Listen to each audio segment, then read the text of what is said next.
Welcome to our SEESOX seminar series for Hilary Term 2021. My name is Othon Anastasakis and I'm the director of SEESOX. Our SEESOX seminar series this year is looking at current politics in Southeast Europe. The recent focus of the EU on political reform and conditionality and the application of the rule of law, not just for the accession members to the EU, but towards some of the member states as well, shows that the risks for democratic politics have reached a critical juncture in many parts of Europe. More and more we hear of democratic deficits and illiberalism in Europe, a continent which is supposed to be the beacon of liberalism in the world. But how big is the problem of democratic backsliding in Europe? And how credible is the fight against illiberalism? Our SEESOX seminar series is looking at the quality of democracy in Southeast Europe through thematic and comparative country perspectives.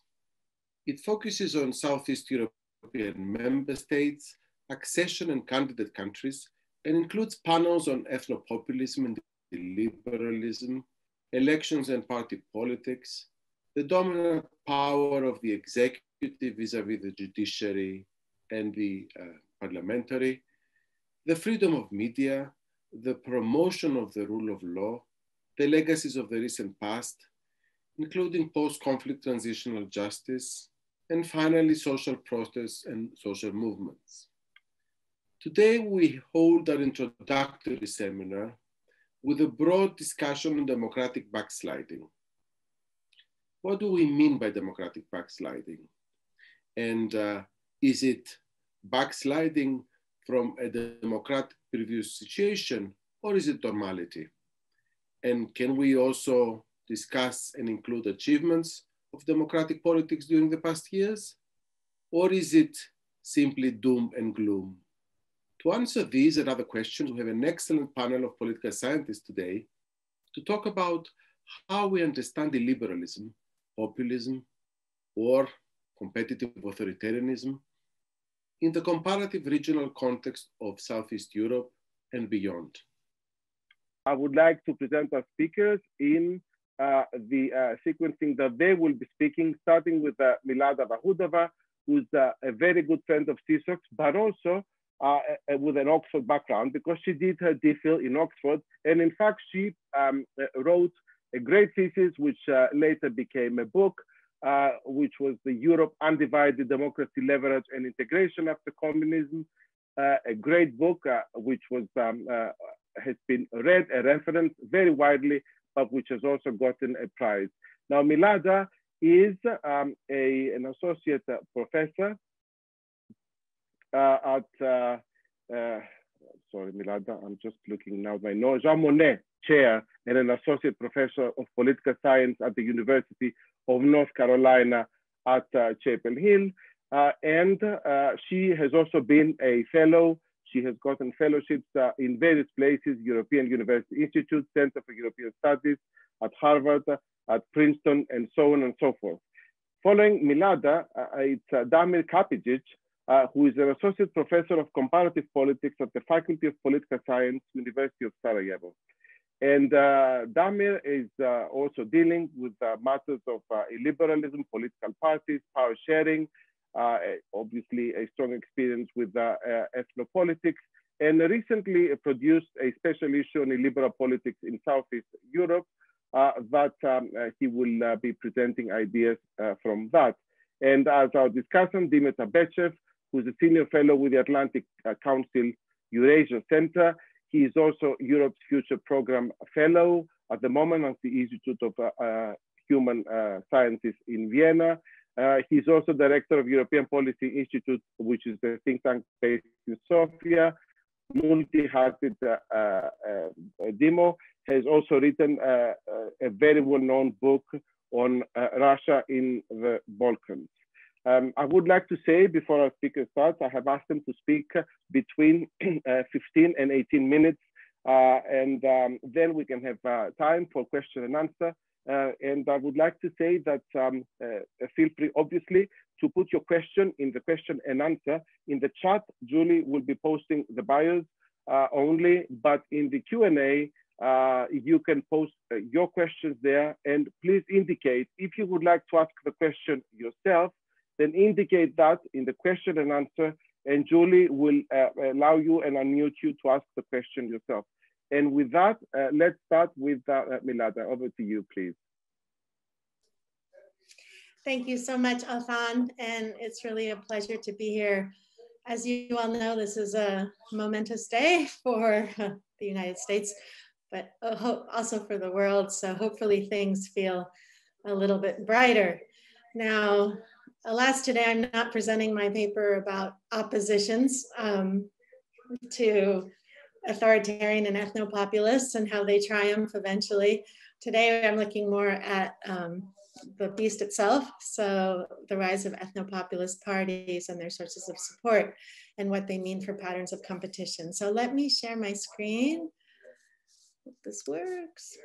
All right, and let me just say, if you have any questions, please feel free to contact me directly after this talk by email. So, Milada, if I could just interrupt you for a minute, I don't know whether the sound of the television is coming from you. Is it just possible, because we might not be able to hear you very well? Thank you. Yeah, let me see if I can ask them to turn it down. You. Hey guys, can you turn it down? They can hear it. I'm sorry. All right, I will speak loudly and they will turn it down. It's Biden. Thank you very much. The President of the United States is speaking right now. All right, so varieties of populism. So we can sometimes ask ourselves the question whether populism is a term that we really need to describe political change over the last decade. But in fact, we do need it, because when we analyze what some of the most consequential political figures in European and world politics, how they appeal to the people, Viktor Orban in Hungary, peace in Poland, of course, Donald Trump, Boris Johnson and the Tories and Brexit, it really is this message of promising to defend the people against establishment elites. And this is what all populists have in common, whether they're populists on the left, the center, or the right. But alas, a lot of scholars and especially journalists are very loose with the word populism, and generally these days are using populism to describe parties that are a threat to democracy, that seek to divide people on ethnopopulist lines. But actually there's a lot of variety in populism. And so for a new project that is going to be published shortly, I looked at different varieties of populism, particularly in Europe. And, you know, these are generalizations, but populism on the left, you really need to think about who are the enemies or that are threatening the people that are deserving of better representation by populist elites. And populists on the left define the people as those who are sort of economically disadvantaged, who've suffered as a result of austerity and neoliberal economic policies as a result of rising income inequality. But they're very inclusive in terms of the people, in that they don't divide them in terms of religion, race, civilization, or ethnicity. And Kasmude and his co-author have this inclusionary versus exclusionary view of how populists define the people, which I think is really useful.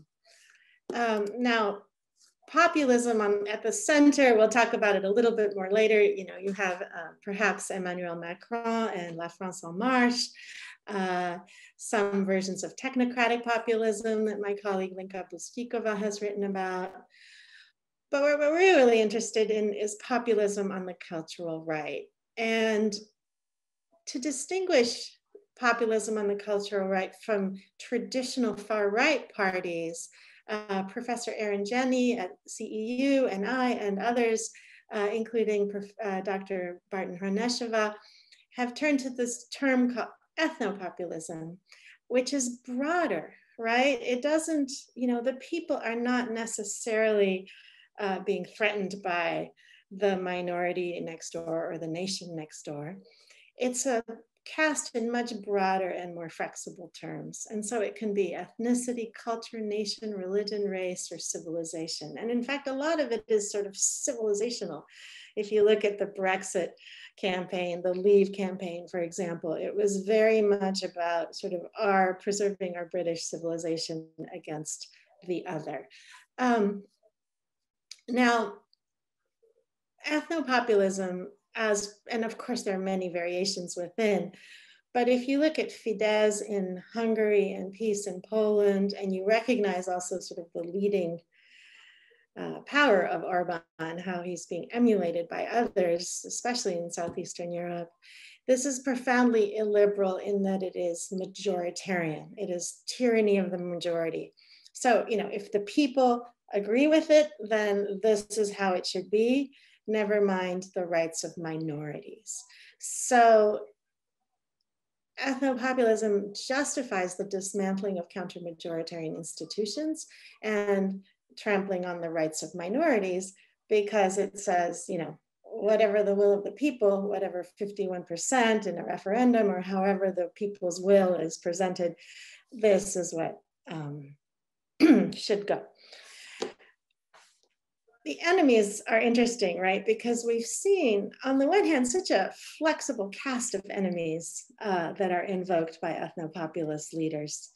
But on the other hand, we see sort of shocking continuity among them. Like even here in North Carolina, you have Republicans running for North Carolina House seats who are talking about George Soros and his threat to, you know, Christian civilization. So in a recent paper, I look at ethnopopulism as a strategy for, on the one hand, winning votes, and on the other hand, justifying the concentration of power. And these things are a little bit separate, right? So we have many parties appealing to voters at election time. And how they appeal to voters during the campaign is very important. And what's interesting about ethnopopulists is that the way they appeal to voters, they lay the groundwork already for attacking liberal democracy if and when they are elected. And so, you know, are all populists aspiring authoritarians? No. And I'll show some. You know, we know from Southeastern, you know, from Greece, from Italy, for example, left populist parties have not shown to be a threat to democracy. But ethnopopulist parties, when you look at their appeals during the campaign period, those appeals are directly connected to the justification for concentrating power, dismantling counter-majoritarian institutions, attacking minorities, and so forth. So how is it different from ethnic nationalism? The flexibility in who are the people, who are the enemies, who are the friends. And, you know, we were amazed at some of the friends with which incumbent ethnopopulist regimes have found around the world, right? I mean, another way to think about it is sort of this club of authoritarian leaders who help one another. But using the word authoritarian is a bit imprecise, because they're not all actually leaders of authoritarian regimes, but they are leaders that are illiberal and that are attacking liberal democratic institutions.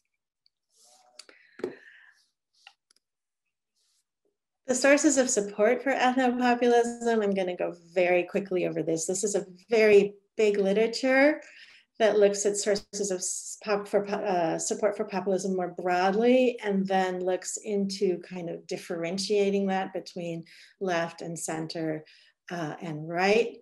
But broadly speaking, I think what's interesting about this is that most political scientists up to now have really focused on, especially those looking at West European, the rise of far right and populist, right-wing populist parties in Western Europe, have really focused on, and the United States, this kind of bottom-up changes, right? That there have been changes in the attitudes of voters over the last several decades, because of changes in their social and economic lived experience, right?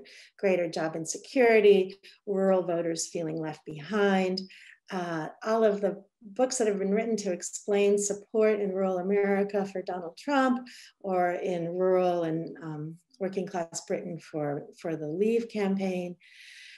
And in Europe in particular, attention to this, not only the uneven benefits of globalization, but also the uneven benefits of European integration. So Gary Marks and Lisbeth Hug have a couple of excellent articles where they bring this literature together to talk about how, you know, for many Europeans who are cosmopolitan and educated, European integration has been an incredible benefit.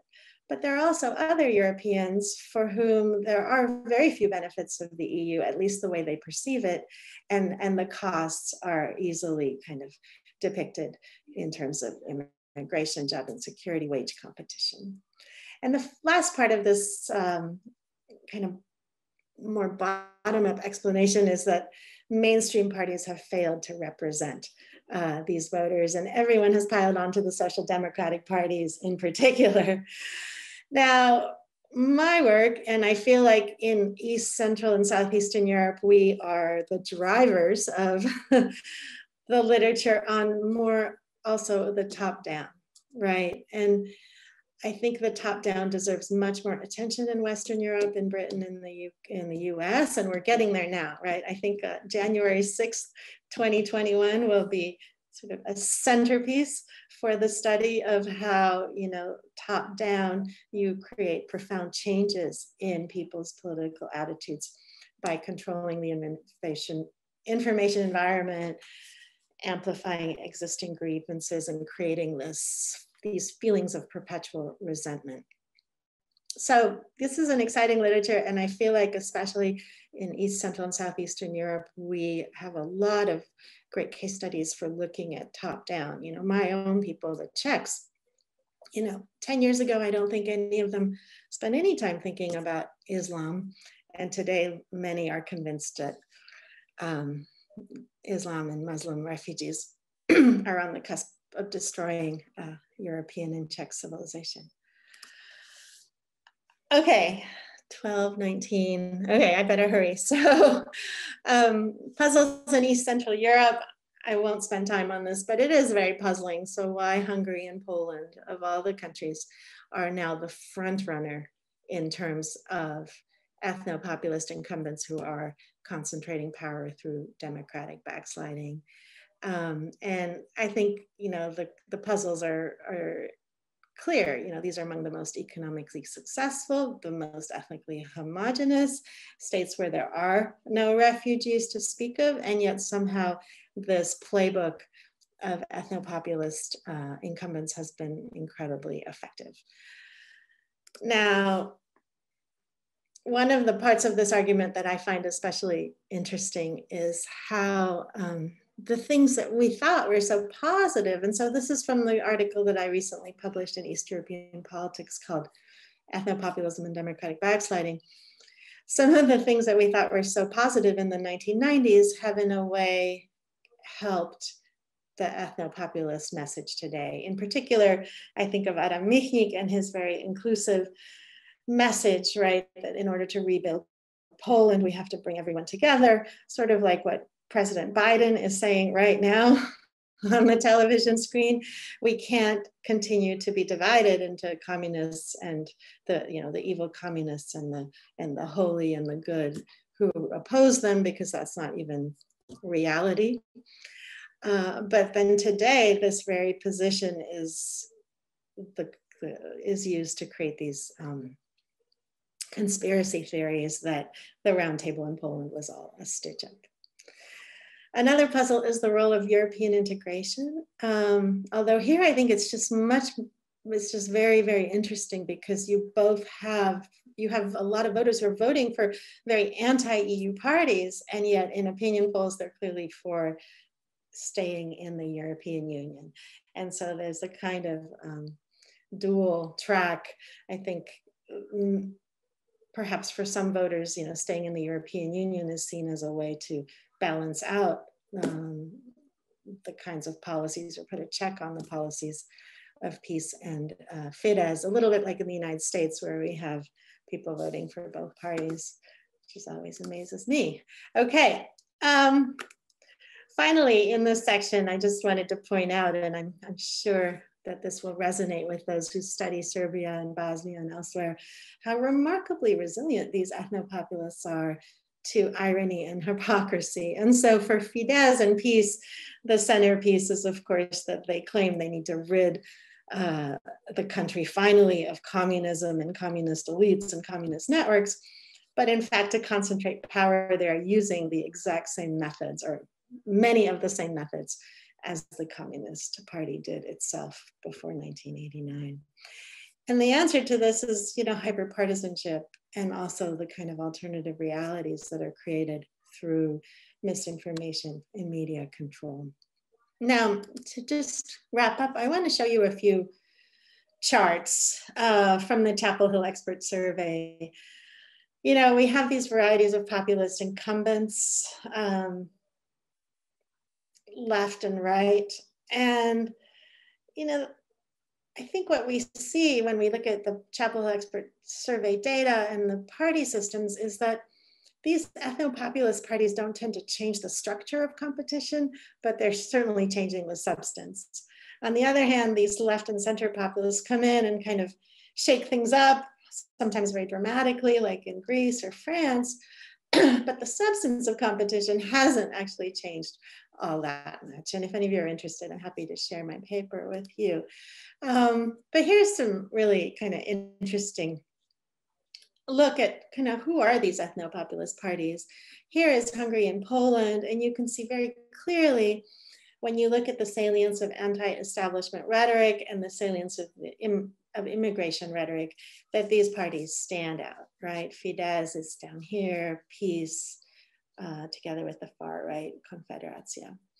If you look at Austria and Italy, the same kind of placement for the FPÖ and the League. And in France and UK, a bit of a different story, right? I mean, of course, you have the Conservatives here, which is an amazing feat, right? To have the Conservative Party, the Tories, as the anti-establishment party. But that is because they project the establishment onto the European Union, right? Onto European elites. And Greece and Spain, here a much more, Syriza and Podemos, less anti-establishment. Now the salience of immigration is high in all of these party systems because this is where the immigrants are, but they do take an inclusive view of the people. All right. So what about Southeastern Europe? I think there are many, many puzzles. We know, I think, that the playbook for concentrating power is very similar when you compare, say, Fidesz and Vucic's party in Serbia, when you look at what's been the status quo in Bosnia forever now. Dr. Barton Hrnečeva has a great article that's just come out about Dodik and RS and the concentration of power using ethnopopulist denial. But there are a couple of questions that I hope Damir is going to take up. First, how do we measure backsliding and compare it across the different cases? We have the erosion of liberal democratic institutions in Hungary and Poland. That's not so easy in places where it's been kind of a status quo of low quality democratic institutions. Again, the erosion of informal norms, you need to have those norms at least somewhat in place before they can be eroded. Really interesting, though, is the speech of political leaders, right? So if you want to have a liberal democracy, you have to have equal treatment under the law. But if you have political leaders, sitting government officials who are in their speeches essentially saying some citizens of this country, whether they're feminists or people who work for think tanks or ethnic minorities, are of a lesser quality, less deserving of protection, that in and of itself is undermining liberal democracy, in my view. The second variation, which I think is so interesting, is appealing to voters. Now, you could make the argument, and I hope someone does, that in Southeastern Europe, to the extent that far right and ethnopopulist leaders shift from the enemy being the minority in the country or the nation next door to a kind of broader canvas, this, in some ways could be constructive or is already constructive. You think about, for example, the Slovaks and the Hungarians, right? In the 1990s, the entire far right and center, well, let's just call them the far right, for them, Slovak and Hungarian nationalists was about opposing one another. But today, they're on the same team. Everyone's on the same team opposing the Muslims and the Europeans and so forth. Okay, so I'll just end by showing a few slides. So this is the Milada, can we, sorry to interrupt, can we just speed up now? Thank you. I'm sorry, I have too many slides. I knew I would have too many, but here's the Hungarian party system. And you can see this is the kind of polarization that Hungary has actually had all along, where you have very little differentiation on the left and right, and all of the differentiation among parties is on the cultural dimension. In Poland, we've had a more heterogeneous layout of the parties. Croatia, and this data only goes up to 2014, it looks more like Hungary, right? This real polarization, very little differentiation on the economic left, right? Although the newest data may show more of that with the left Green Party. Bosnia as well, not surprising. And then the question is Serbia, right? Will Serbia become that kind of party system, or will we continue to have more differentiation on economic left, right? All right, I will leave it at that. Thank you so much.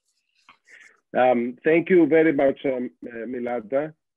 I am sorry that I disappeared, but my internet betrayed me twice. So thank you, Milada. And you did put some questions also to Damir. So Damir, over to you to continue from where Milada left, but also to present your argument. Please stick to the 17-minute rule. Thank you. Thank you very much, Othon. I'll try to stick to that and also address some of the questions that Milada sort of threw at me, and then we can take the rest in the Q&A. I mean, this basic idea of addressing, I wouldn't even call it democratic backsliding in Southeast Europe, because as Milada mentioned, there's no real consolidated democracy to begin with in the region. Lerman and the people at Videm introduced a term called autocratization, which might capture it a little bit more precisely, sort of moving towards authoritarianism from something that is a non-consolidated democracy. How does this happen? I mean, this term of democratic backsliding by Nancy Bermeo, it captures it to an extent in a way that you disregard democratic institutions and leave some intact. Especially those that relate to electoral issues, those are pretty much kept intact in almost all of the countries of Southeast Europe. But what happens between elections and what happens at this liberal front of democracy, so the ability of people to voice their opposition towards the executive government, to protest, to form opposition parties, and that is actually what is targeted most. I'll just share just one slide, basically. And this is, oh, do you see it? Oh, this one here. This is basically the liberal democracy index for these countries of Southeast Europe, starting from 2008 to 2019. And what's visible here is that there's basically very little change. It's sort of a stagnation almost. You can't see that countries are either progressing towards democracy or backsliding or going towards authoritarianism. Croatia, the top sort of country here, has seen a dip since it entered the European Union, which basically tells us a little bit about this push factor and pull factor of European integration, that it only goes so far. And the country that has experienced significant decline is Serbia, sort of starting from second place in 2008 down to last place in 2019. Apart from this, most of the countries are just more or less going around in the same merry-go-round. So how do we talk about autocratization when measures such as Videm, which is sort of one of the most precise measures we have at this moment, don't tell us very much. Now, one way to talk about it is to use classifications. And this is where sort of we rely mostly on Levitsky and Way with their competitive authoritarianism as a way to talk about these countries. That we have leaders who don't really care too much about any democratic norms except those related to elections, that they keep them intact. Another way to talk about it is what my colleagues and I put together in a special issue of the Southeast European and Black Sea Studies journal about illiberal politics. And this is basically talking about a procedural aspect of undermining democracy. So to put it in a way, it's trying to look at this going process before countries are actually gone from being able to be called democracies. Now, illiberal politics, it's what we call a set of policies that try to extend an electoral advantage for governing parties with the aim to remain in power indefinitely. Now, these sets of policies, they relate to basically a very broad spectrum of government control. And this is what I'll sort of come down to in the end when I talk about how this works.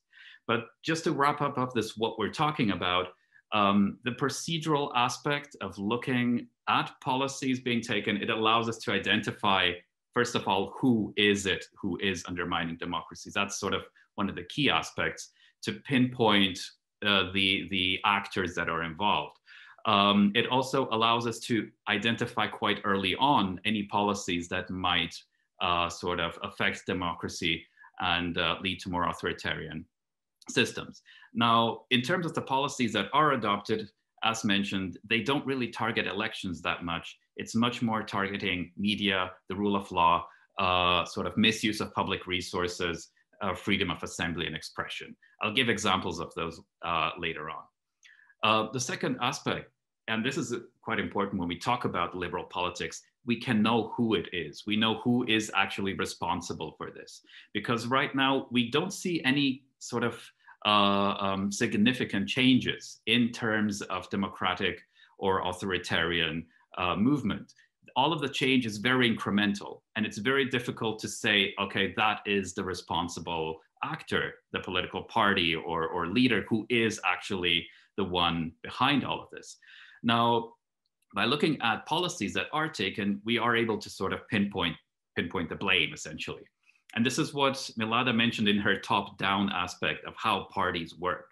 This top-down populist ethnocracy is actually what we can find lies behind a lot of the illiberal politics in Southeast Europe. So these are political parties that are in government. And for the most part, they are not in coalition governments, they are in government by themselves.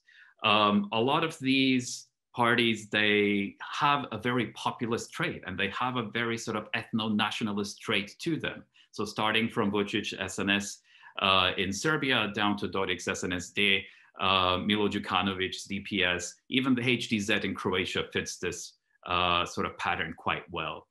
Now, not all blame is on the political parties themselves. And this is sort of also what was mentioned by Milada, that you have a population that does support such parties in government, that regularly re-elects them. Even though the playing field is skewed, as Levitsky and Way would say, they do get re-elected. There's very sort of little, well, there is challenge, but no challenge that can circumvent or even sort of try to lessen their hold of power. And you have this sort of, even in surveys that have been done in Southeast Europe, so both population surveys, or general surveys, and surveys even among young people, that you have a very strong support for a strong leader, and even for populist leaders among the populations in Southeast Europe. So this is not something that you can expect to change all of a sudden. It's pretty much ingrained into what we have here among sort of views among the population. But to go to the sort of the main aspect of how this is done, and this is what we focused on in the special issue that came out last year. And this is basically by trying to adopt policies that give the ruling parties an electoral advantage. Now, one of the main policies that you could see throughout almost all of the countries is by controlling media. So control of media is one of these aspects that you can quickly accomplish, that is easy to control, and that for the most part gives you a huge advantage in public perception in sort of this post and pre-electoral game. Now, how this is accomplished in a lot of places, it can be very direct, such as in Serbia, where you have weak state media, to put it that way, and a much more broader or stronger private media sector, which is reliant on the government in terms of funding, in terms of giving them preferential treatment. Now, and the second thing is who appears in the media in Serbia. Most of the officials, they do appear in a lot of the media channels, which are also private media channels. In countries such as Bosnia, in countries such as Montenegro and Croatia, you have a much stronger need to control the public broadcast, where it has a much broader reach among the population, even sort of getting into rural areas.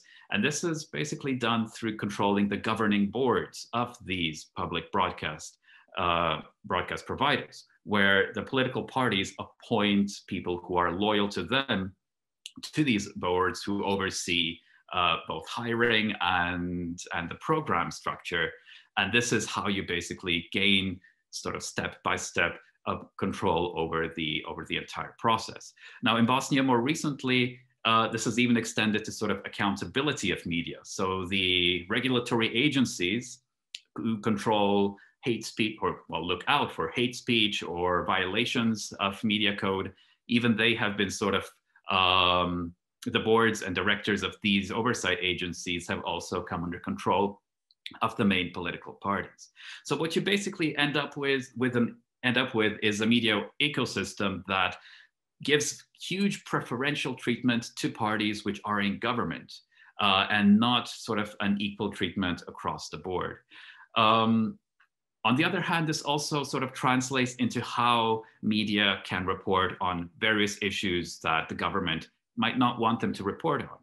So for example, reports on violations of rights of protesters, or just corruption and graft that involves government agencies and individuals, does not get reported as much in media that is controlled by the governing parties.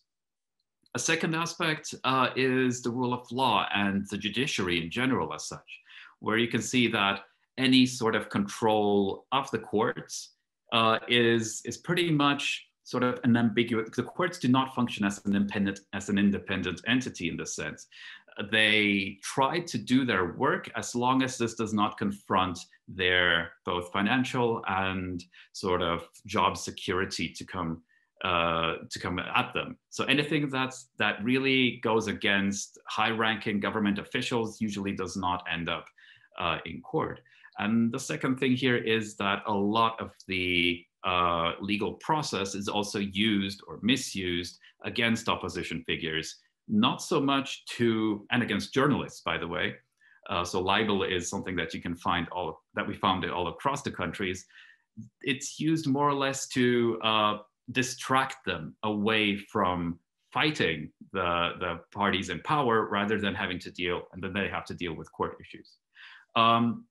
One aspect that's prevalent in not so much Croatia, but that you can find in Serbia, in Montenegro, in Bosnia, and in Macedonia, is the misuse of public resources. And this can be done through various means. It can be done through preferential procurement, so that parties in government give preferential treatment to well-connected businessmen in terms of procuring various things. So from contracts for building highways down to contracts for printing paper. It doesn't really matter that much. And this preferential treatment is something that then extends to the voting base. So the companies themselves then motivate their workers to vote for the party that provides them with resources.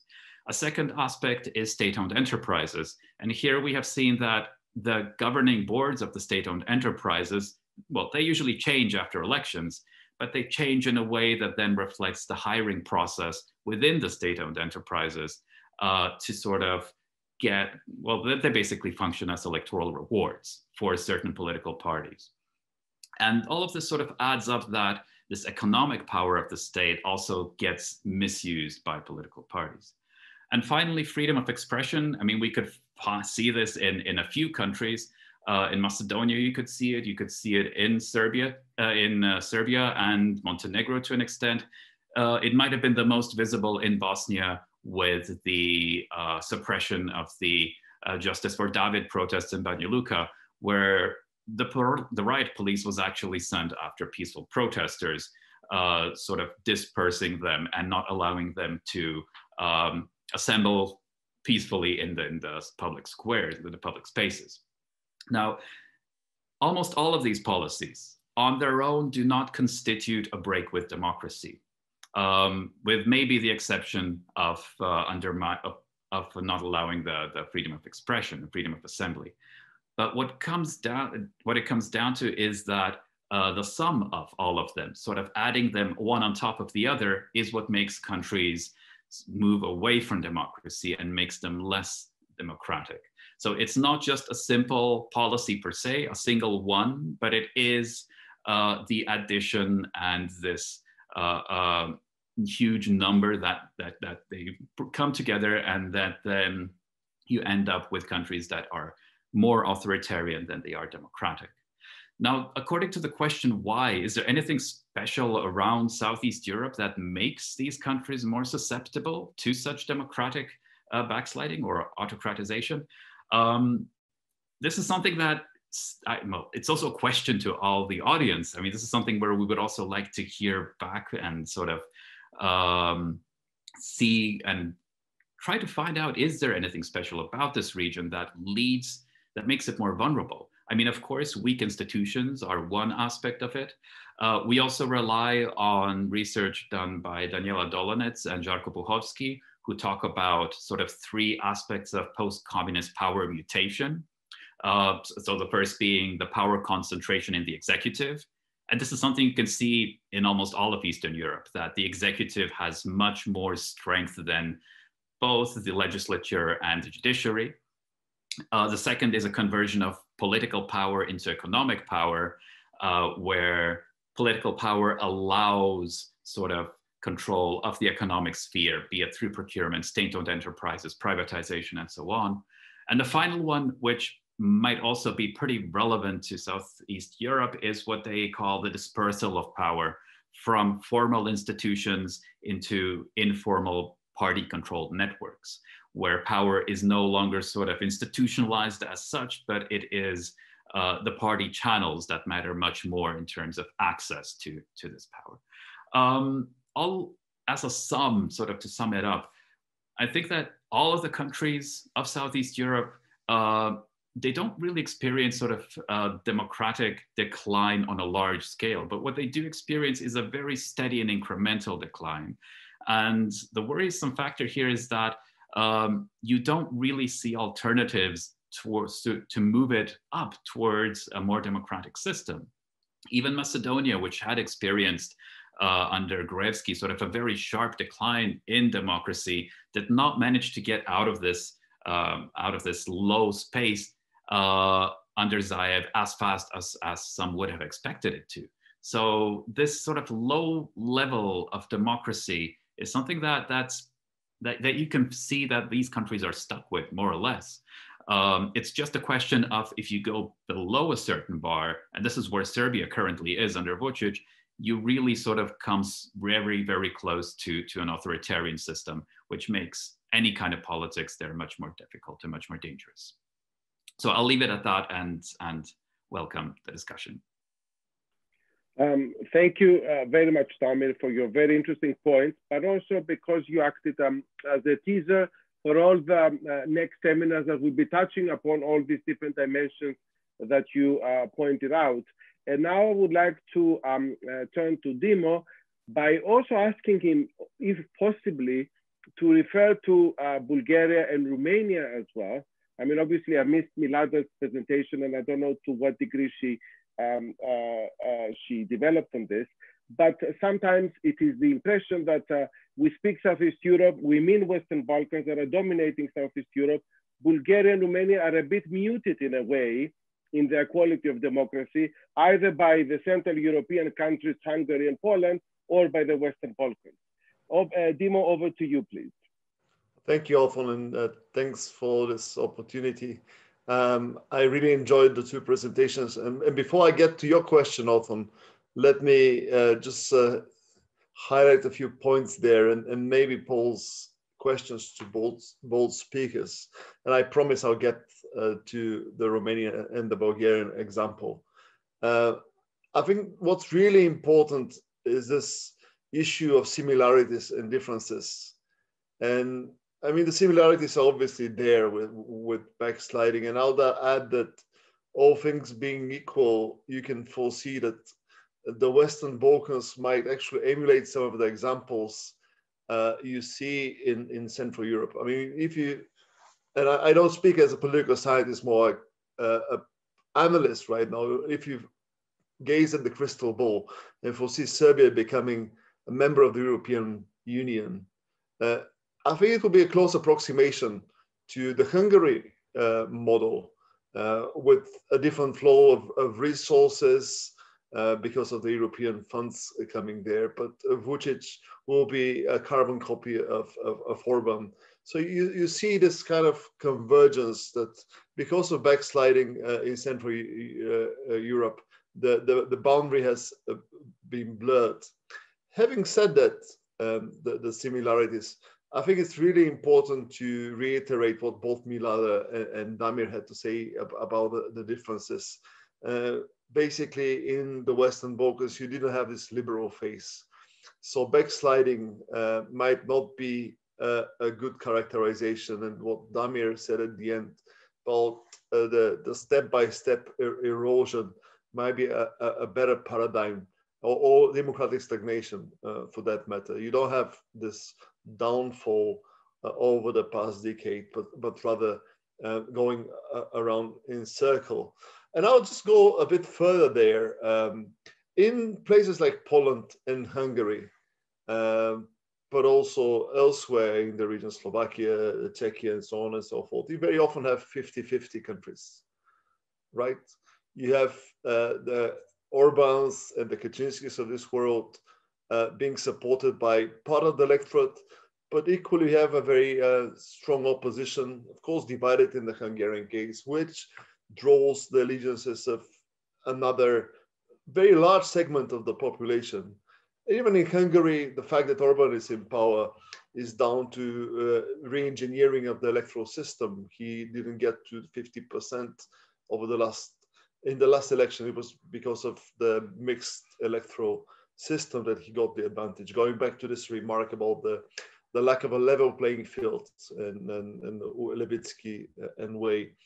But also social attitudes. Damir was right on the money when he said that some of those trends are also not because of political elites conspiring to capture the state resources, but also illiberal attitudes in society, which is certified by all kinds of sociological data.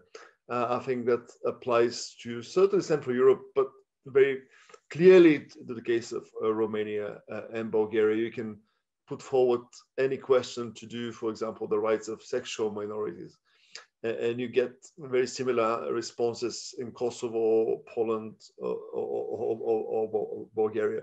But having said that, it's clear that in Central Europe, there's something different to do with longer democratic experience, with the face of semi-consolidation or maybe consolidated democracy not that long ago, rule of law, but also different structure in society. I mean, can you imagine the Serbian opposition seizing Belgrade the way the Hungarian opposition got their act together and made this inroad into the politics at the local level? Or a Slovakian scenario where you have a protest movement graduating into a political party.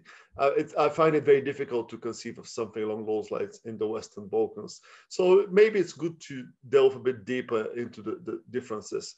And again, I think Bulgaria and Romania occupy some position somewhere in the middle, probably Croatia as well. Because at the end of the day, I mean, think about the Romanian elections. A movement or coalition of parties that went back actually to the protests over the rule of law did very well in the elections, and now they made it into the coalition. In Bulgaria, in April, we have national elections. Borisov will stay in power, but I think the Democratic Bulgaria coalition will certainly do very well. So there are lessons learned, and some of those forces will make it, and will make maybe not a huge amount of difference, but certainly will leave their imprint on politics. I mean, it would be good to see something similar happening in the Western Balkans, with social movements consolidating into parties calling for accountability and transparency. But I'm afraid we are not quite there. So, that's one of my questions actually to both speakers. How do you see those countervailing trends? Of course, now the narrative about Central and Eastern Europe and Southeast Europe as well is about creeping authoritarianism. But actually, you see in a number of national contexts, all those bottom-up mobilizations that sometimes peter out, sometimes though they consolidate into political platforms and contest national elections and do very well. What is at play there? And what lessons learned for the Western Balkans, where actually we have also seen protest movements, but they haven't been as successful. Even in, again, Macedonia with the colorful revolution. And I agree about Zaev. I mean, of course, he might conceive of himself as an agent of change, but it's the same old party that in the 90s was involved in state capture and is the same political economy. And by the way, that's another difference. The structure of the economic system, state-owned enterprises, the absence of a stronger private sector, that certainly makes allows for a difference between Central Europe and the Western Balkans. And again, Romania and Bulgaria being somewhere in the middle, because they share some characteristics with both groups. So that's my first question, the countervailing trends. My second question is, what we see very often is this, again, those two regions, the export of authoritarian practices. Again, the Orban franchise. You see it in Macedonia with the purchase of media and Orban coming to the rescue of the Macedonian center right or far right at this point. Orban's alliance with Janša. There's a lot going on in terms of maybe informal connections, but also on the ideological level, the aspiration to present a model all to wield soft power. So what's going on there, and what is the significance in your opinion? In the literature, we tend to think in the old days, in the good old days, that democratic practices get transmitted across boundaries, but we found out that it's also the authoritarians and the liberals sharing resources or ideas as well. So I think that's the transnational aspect is worth dissecting a bit further. And finally, a question just to pitch to Damir, the impact of power sharing, because that's something that you see in the Western Balkans in the political system, but not for obvious reasons in Central Europe.